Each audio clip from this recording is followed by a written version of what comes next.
যদি নিজস্ব কর্মসূচি না থাকে আমাদেরকে বলুন, আমরা কর্মসূচি বানিয়ে দেই। কর্মসূচি নাই, সারাক্ষণ শুধু ট্যাগিং আর বুলিং আর দায় চাপানোর রাজনীতি নিয়ে এই ছাত্র সমাজ আপনাদেরকে আর পছন্দ করবে না। রিট করা হলো একটা ইস্যু নিয়ে, আর রিট করার সেখানে আদেশ দেওয়া হলো ডাকসু ইলেকশনকে পিছিয়ে দিতে হবে। কি কারণে, কার ইশারায় এই কাজটা করা হয়েছে? আমরা মনে করছি লন্ডনের ইশারায় এই জাতীয় কার্যক্রম পরিচালিত হয়েছে। গভীর উদ্বেগের সাথে লক্ষ্য করছি বাংলাদেশের জুলাই পরবর্তী যে গণতান্ত্রিক ধারা প্রবহমান থাকার কথা ছিল, তার ধারাবাহিকতায় বাংলাদেশের সকল ক্যাম্পাসগুলোতে নির্বাচন, ছাত্র সংসদ নির্বাচন দিয়ে একটি সুষ্ঠু ক্যাম্পাস ব্যবস্থাপনায় এই প্রশাসন স্বাভাবিক ভূমিকা পালন করা আমাদের দীর্ঘদিনের দাবি ছিল। দীর্ঘ 1 বছর আন্দোলন সংগ্রামের পরে অবশেষে ঢাকা বিশ্ববিদ্যালয়ের কেন্দ্রীয় ছাত্র সংসদ নির্বাচন, রাজশাহী বিশ্ববিদ্যালয় কেন্দ্রীয় ছাত্র সংসদ নির্বাচন সহ বাংলাদেশের অসংখ্য বিশ্ববিদ্যালয়ে ছাত্র সংসদ নির্বাচনের ডেট দিয়েছে। আমরা লক্ষ্য করেছি এই ছাত্র সংসদ নির্বাচনের ঘোষণার পরপরই একটি কুচক্রী মহল তাদের কালো থাবা বিস্তার করার জন্য উঠে পড়ে লেগেছে। তাদের কর্তা ব্যক্তিদের প্রথম দিককার নেতৃবৃন্দ বলছে কিসের চাকসু, চাকসু হবে না। রাজশাহী বিশ্ববিদ্যালয়ে যখন মনোনয়ন পত্র বিতরণ করা হচ্ছে, গায়ের জোরে, আমি জানতে চাই কার জোরে সে ছাত্রদের স্বাভাবিক প্রক্রিয়াকে বাধাগ্রস্ত করে, সে শিক্ষকদের হেনস্থা করে। একটা বিশ্ববিদ্যালয়ের ছাত্র দলের সভাপতি, তার কিভাবে দুঃসাহস হয় সে সেখানে দাঁড়িয়ে ছাত্রদের সামনে, শিক্ষকদের সামনে টেবিল উঁচু করে, টেবিল ভাঙচুর করে, চেয়ার ভাঙচুর করে। এখনো পর্যন্ত বিশ্ববিদ্যালয় প্রশাসন নির্লিপ্ত। টোটাল বিশ্ববিদ্যালয় প্রশাসন এই ছাত্র দলকে ব্যাকআপ দিচ্ছে। প্রত্যেকটি বিশ্ববিদ্যালয়ের প্রশাসন তাদের কথায় চলছে। রাজশাহী বিশ্ববিদ্যালয়ে ডাকসু ইলেকশনের ডেট যখন ঘোষণা হয়েছে, এর পরবর্তী আমরা দেখেছি তারা আবেদন করেছে, সাথে সাথে তাদের আবেদন অ্যাকসেপ্ট করে সেখানে 15 দিন ডাকসুর নির্বাচনের ডেট পিছিয়ে দেওয়া হয়েছে।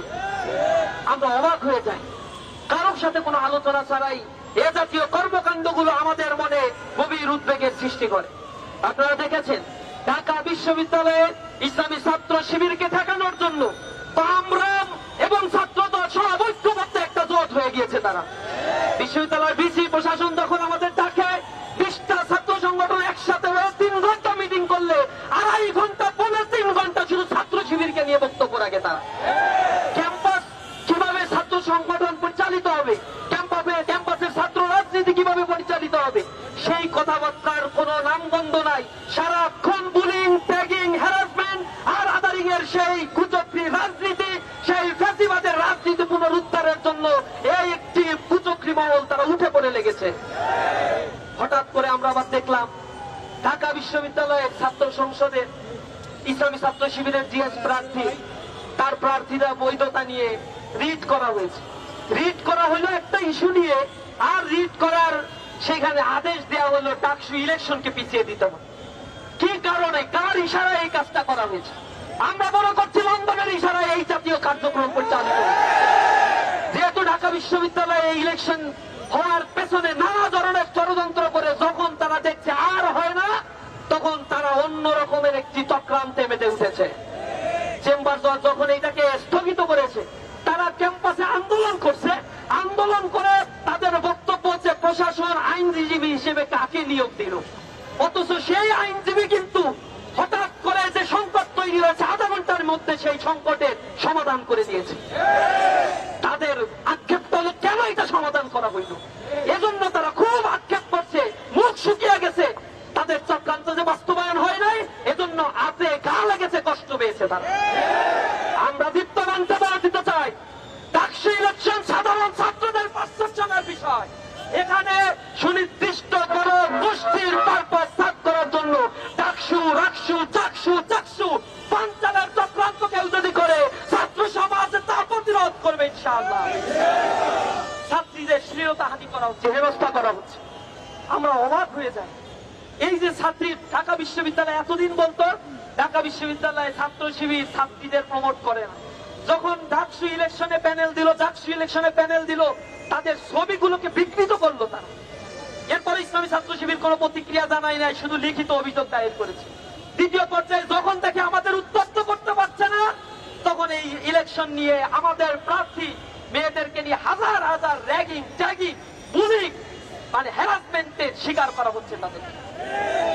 তাতে তাদের কোন ধরনের মুখ থেকে কথা বের হয় না, অথচ তার নামে কি ধরনের পোস্ট দেওয়া হয়েছে তার দায় চাপিয়ে ইসলামী ছাত্র শিবিরের বিরুদ্ধে তারা আন্দোলন করছে, তারা তাদের মতো কর্মসূচি পালন করছে। একটা ছাত্র সংগঠনের যদি নিজস্ব কর্মসূচি না থাকে আমাদেরকে বলুন, আমরা কর্মসূচি বানিয়ে দেই। কর্মসূচি নাই, সারাক্ষণ শুধু ট্যাগিং আর বুলিং আর দায় চাপানোর রাজনীতি নিয়ে এই ছাত্র সমাজ আপনাদেরকে আর পছন্দ করবে না। আমরা নারী হেনস্থাকারীর বিরুদ্ধে শাস্তির জন্য গতকাল রাতে সংবাদ সম্মেলন করে প্রশাসনের কাছে অভিযোগ দায়ের করেছি। অনতি বিলম্বে তাকে ধরতে হবে, শাস্তির আওতায় আনতে হবে। তার ইশারায় এই জাতীয় ট্যাগিং করা হয়েছে। জগন্নাথ বিশ্ববিদ্যালয়ে আমরা তাদের দলের একজন নেতাকে দেখেছি অশ্লীল ভাষায় ইসলামী ছাত্র শিবিরের প্যানেলের মেয়েদেরকে হেনস্থার শিকার করা হচ্ছে। চট্টগ্রাম বিশ্ববিদ্যালয়ে সেখানে স্থানীয় সন্ত্রাসীরা ছাত্রদের উপরে হামলা করেছে, প্রশাসন নির্লিপ্ত। আমরা অবাক ভাবে দেখছি বাংলাদেশ কৃষি বিশ্ববিদ্যালয়ের ছাত্ররা যৌক্তিক আন্দোলন করছে, সেখানে তাদের উপরে হামলা করা হচ্ছে। ক্যাম্পাসগুলো জুলাই পরবর্তী এখনো পর্যন্ত ইন্টারিম নিশ্চিত ছাত্রদের নিরাপত্তা নিশ্চিত করতে ব্যর্থ হয়েছে। আমরা লজ্জিত। আমরা ক্যাম্পাসে ছাত্রদের অধিকার ফিরে আসার জন্য ছাত্র বান্ধব কর্মসূচিতে বিশ্বাসী।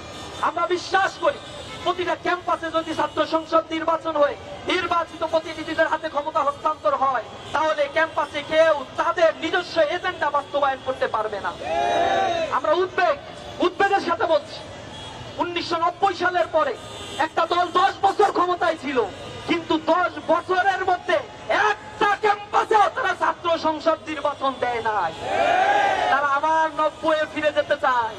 2002 সালে তারাই ঢাকা বিশ্ববিদ্যালয় শিক্ষার্থীদের উপর কেমন বর্বর আচরণ করেছিল তার সাক্ষী এদেশের মিডিয়াগুলো, তার সাক্ষী এখনো বেঁচে বেড়ায়। ছাত্রীরা তাদের দেখলে পালায়, কথা বলতে চায় না। কেন চায় না? এটা নিজেদের কাছে একটু প্রশ্ন করো। কেমন দানবে পরিণত হয়েছে তোমরা? মাদকের অভয়ারণ্যে পরিণত করেছো। 119টা ঘটনা ঘটেছে যেখানে ছাত্রলীগ ছাত্র দলে পুনর্বাসিত হয়ে এহেন অপকর্মের সাথে তারা জড়িত হয়েছে। অস্ত্রবাজি, চাঁদাবাজি, ধর্ষণ, খুন, গুম, সকল লোপাটের রাজনীতি যদি তোমরা অব্যাহত রাখো, তাহলে অপেক্ষা করো সময় কাউকে ছাড় দিয়ে কথা বলবে না ইনশাআল্লাহ। মিথ্যাচারের রাজনীতি বন্ধ করে নিজস্ব এজেন্ডা নিয়ে রাজনীতি করো। ছাত্ররা এখন সচেতন, ছাত্ররা ব্যালটের মাধ্যমে জবাব দিবে, ছাত্ররা কর্মসূচির মাধ্যমে সিদ্ধান্ত নেয় কারা আগামীর বাংলাদেশকে নিরাপদ করতে পারে।